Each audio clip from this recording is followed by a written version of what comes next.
اگر ہم سے غلطی ہو جائے تو ابلیس کی طرح دلیر نہیں ہونا چاہیے، بلکہ معافی مانگ لینی چاہیے، کیونکہ ہم ابن آدم ہیں، ابن ابلیس نہیں۔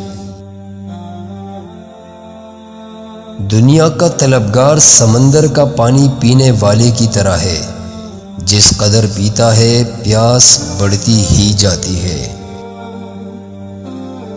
دعوت قبول کرنے والے میں امیر و غریب کا فرق مت کر، اور راہ دور ہونے کی وجہ سے دعوت رد نہ کر۔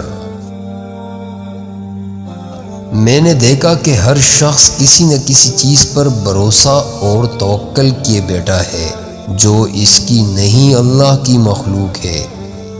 کسی کو جائیداد پر، کسی کو تجارت پر، کسی کو اپنے ہنر پر فخر اور غرور ہے۔ میں نے آیات پڑھی کہ جو خدا پر بھروسہ کرتا ہے خدا اس کے لیے کافی ہے۔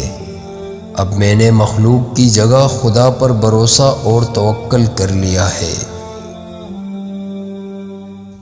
کسی کی پہچان علم سے نہیں ہوتی بلکہ ادب سے ہوتی ہے، کیونکہ علم تو ابلیس کے پاس بھی تھا لیکن وہ ادب سے محروم تھا۔ بے شک گناہ کرنے سے دل کالا ہو جاتا ہے، اور دل کی سیاہی کی علامت اور پہچان یہ ہے کہ گناہوں سے گھبراہٹ نہیں ہوتی۔ اپنے معاملات سے ہوشیار رہنا اور چونکنا رہنا اور سوچ سمجھ کر کرنا سعادت کی کنجی ہے۔ عورت کی بدخلقی پر صبر کرنے والا حضرت ایوب علیہ السلام کے صبر کے برابر ثواب پائے گا۔